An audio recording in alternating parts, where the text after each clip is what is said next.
Peace everybody, this is Brother Derek. Welcome back to the Illegitimate Game. Today we're going to talk about how we have this quest for the easy life, but God has a tendency to give us the hard life. I would like to call this baseball, not football. So what do you do when you get a hard life, but you've been praying for an easy life? We always ask God for a life of luxury, peace, everything calm. But sometimes life becomes violent, life becomes challenging, life becomes a fight. And we just wake up and fight today, wake up tomorrow, fight again, wake up next week and fight again. I had this conversation with my uncle. He said, what do you do when you're preparing for a fight? I said, I try to win the fight. And then he said, what do you do? I said, I just prepare for the next fight, because life is a fight after another fight after another fight. When does the peace come? My uncle said, you just have to pray and accept it. Because sometimes we want that easy life. I like to call it baseball, where you're the hitter. You're the one with the advantage. You're the one with the bat. You're the one waiting for whatever comes at you, and you just knock it out the park. I like to call that baseball. That's the metaphor I'm going to use. But sometimes we end up in a situation like football, where you're the one getting hit, and you pick yourself off the dirt, wipe the dirt off, get yourself back together and get ready to get hit again. And then sometimes you have a chance to hit the other person, but it's a violent game, it's a challenging game. It's a game that makes you stronger. It's a game where you have to trust your teammates, but it is violent and it is hard. But it makes you stronger and it equips you for anything in the world. So sometimes I feel like God puts us in football instead of baseball. In baseball, you always have the advantage. You can do what you want to do. Sometimes you can swing, sometimes you don't even have to swing. Sometimes you can get to first base by not swinging. You can't do that in football. You have to march those 100 yards. You have to go through those other 11 men. And you can't do it alone. You need your team to be strong.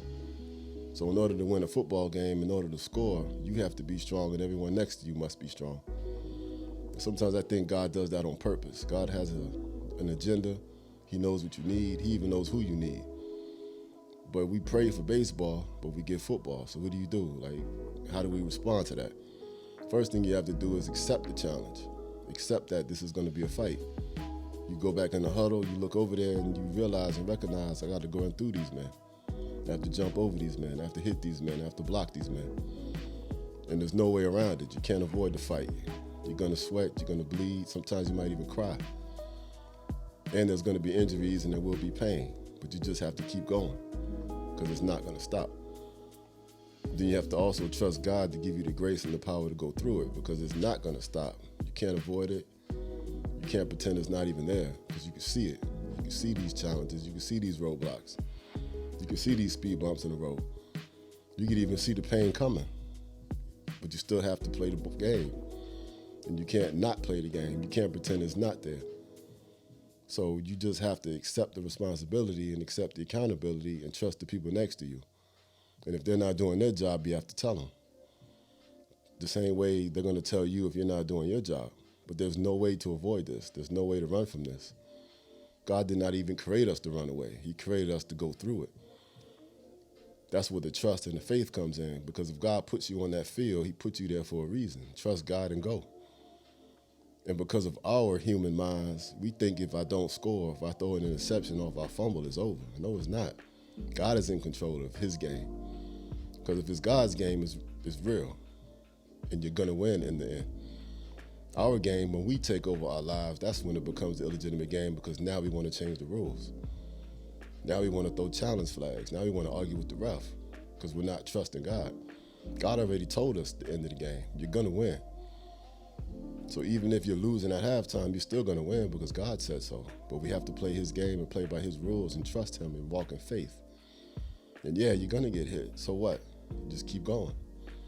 I have 27 scars on my body from playing this game. And God has healed me every time. I'm still here. I'm still walking. One day I'll tell all those stories about where those 27 scars came from, because I remember most of them. But I'm still here and I'm still winning. And I will continue to win. And I raised my sons up to be strong. I told both my sons, life is not easy. Life is hard, but you get stronger. It's never going to be easy. God did not give us baseball. He gave us football. You're never going to always be with the one with the advantage. That's not going to happen.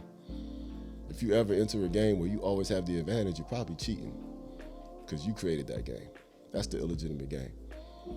You will never be in a situation where you have 100% control unless you're cheating, unless you're lying, unless you created your own kingdom. And if you create the kingdom, you become God. And if you become God, now you have to make the rules, and now you're going to change them to fit your pleasure. And that's what I talked about before, the amusement park. Because now you're just seeking pleasure because you don't want to fight anymore. But the moment you stop fighting is the moment you lose your muscle. The moment you stop fighting is the moment you lose reality. And now you're in this delusion. And now you have to change the rules and change the standards to fit your own personal delusion because you stepped out of God's game. So if God has you in a situation where you're fighting, it's okay. He's with you. Accept it. The 3 Hebrew boys were in the fire. God was in the fire with them. We all know the story of Daniel in the lion's den. God was in the den with them. You're going to be okay. And the greatest story ever told was Jesus. He died, 3 days he came back. He won the game. So it's okay. Accept the pain, accept the violence, and accept the fact that you have an opponent. We try not to talk about the devil and the words of the devil, but you do have an enemy. You do have an opponent. And that opponent wants to keep you separated from God. So when the game gets hard, the opponent is going to try to give you a way out. Don't accept it. Just keep playing the game. You know, just recently, the Super Bowl, the Chiefs were losing at halftime. They didn't quit. They came back and won the game. Our lives are the same way. You look and feel like you're down, but you're just learning another lesson. God wants to pull something out of you, but it's not going to come out without stress. It's not going to come out without another challenge. That energy in you is not going to come out until you need it. You don't even know how strong you are until you have a test that forces you to become strong. You really don't know. So if God has you stressed out, accept it. Deal with it.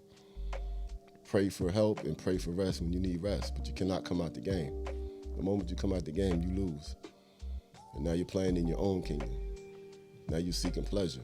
Now you're at the amusement park. No one has ever went to the amusement park and came back a better person. You might come back with less stress. You might come back relieved. You'll come back with a smile because you were having fun, but you're not a better person. You have to go right back to the real world. Now, the alternate to the amusement park is the gym. If you go to the gym and lift weights, it's a thrill. It feels good. It's pleasure. But when you leave that gym, you're sore. You wake up the next day with more muscle. So now you can handle the real world better. Always choose something that's going to make you stronger. I love the gym. I love getting stronger. I love the discipline of it. And I love being surrounded by men and women that want to be healthy and happy. But when you're just seeking quick pleasure and quick thrills, you're going to lose the game because you're not getting stronger and you're not getting better. So I understand the stress. I understand the pain. If you're tired, you need time, say, God, I'm tired, and pray about it. Get you some mentors. Find people older than you who've been through it. And you'll know they've been through it because you respect it when they speak, because they're only going to tell you the truth. Because pain is going to make you tell the truth. Pleasure will make you a liar because it's all about your feelings. And your feelings change every 5 seconds. So just remember that. God might give you football instead of baseball. Accept it. Don't run from it. Accept the fight. Never complain. Just pray for wisdom. Peace.